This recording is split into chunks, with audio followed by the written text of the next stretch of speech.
Okay, so now we have the main operational components of the system: the camera, the umbilical cord, and the power, whatever we want to call this, the power box.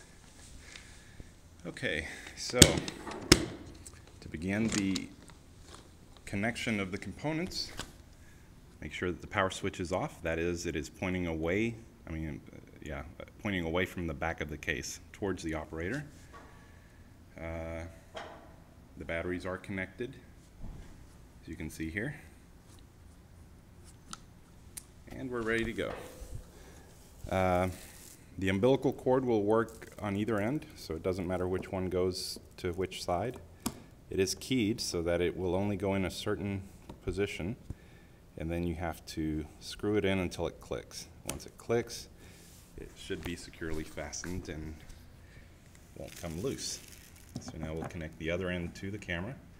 Sometimes you'll have to rotate the connector slightly to catch that little key. There it goes. And it's just a matter of tightening the screw-on connector. Okay. So now the camera is connected. We're ready to turn on the power. So simply switch it on. And if you want to see what the camera is seeing, you can turn on the monitor. Let me wave my hand. There we go. So we can see that the camera is working. Now, it's going to appear a little bit out of focus because this camera is focused at 20 feet to infinity. So anything closer than that is going to appear out of focus. And there is no autofocus on this camera, it's a fixed lens. Okay, so that is as easy as it gets. As I mentioned before, the DVR does have a remote.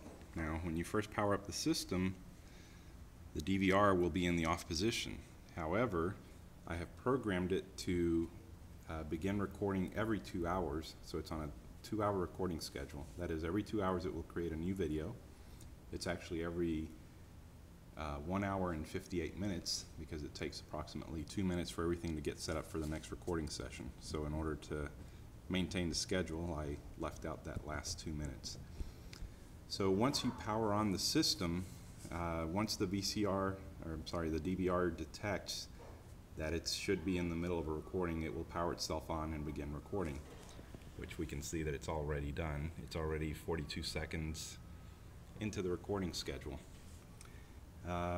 We have included the user's guide to the DVR. I won't go into its operation here in the video too much, but I will explain briefly the most important features of navigating the menus to get this thing up and running. Okay, for that to happen, I'm going to have to stop the video. So let me access the infrared port.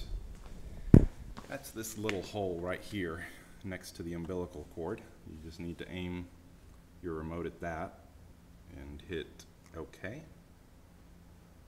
that will pause the video, and now I'm just going to turn off the power, if it'll let me. Maybe I need to exit. Exit.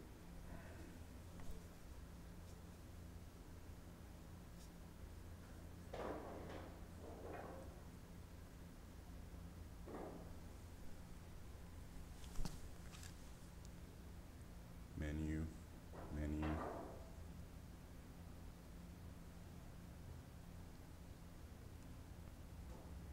Okay.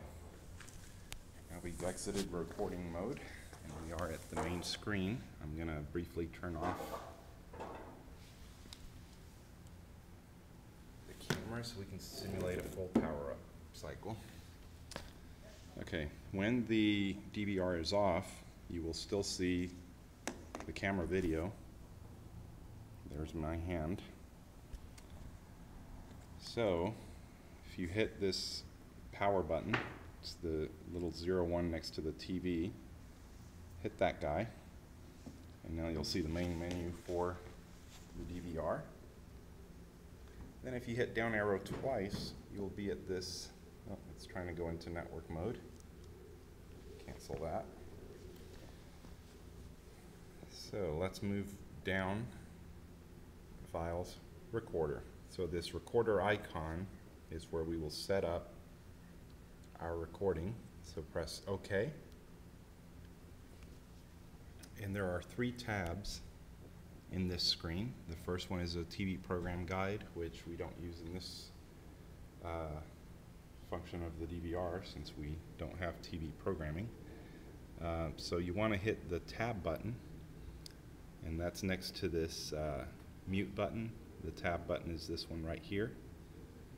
If you hit it once while pointing at the camera, it moves to the TV scheduler, which shows what schedules are set up to be recorded.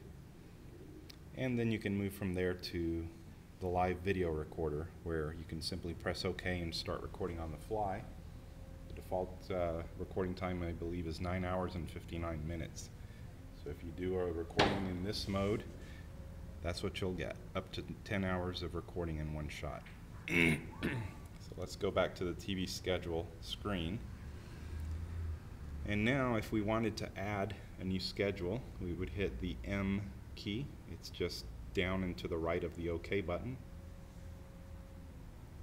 And you can see it's asking us to add a program, clear selected program, edit, and settings. So if we wanted to add a program, we'd press OK. And then it gives you the option of once, daily, weekly, and back again to once. You can select the starting date, which is not so important if you're doing a daily recording, but if you're doing a one-time recording or a weekly recording, and it's sometime in the future, you want to tell it what the start date should be for that regularly scheduled program.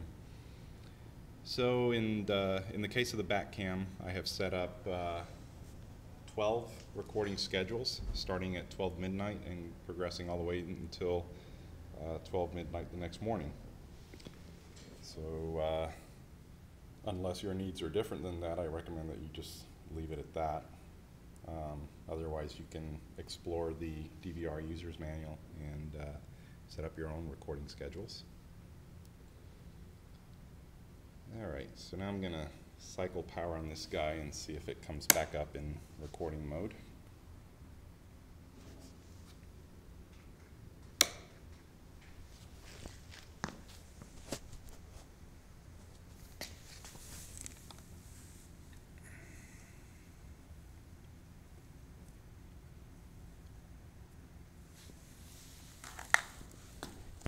My guess is since we interrupted it once, it probably will not pick up the recording schedule a second time, which means we'll have to wait until the next scheduled recording time. So I guess we should check and make sure that the DVR comes on here. We'll give it just a minute.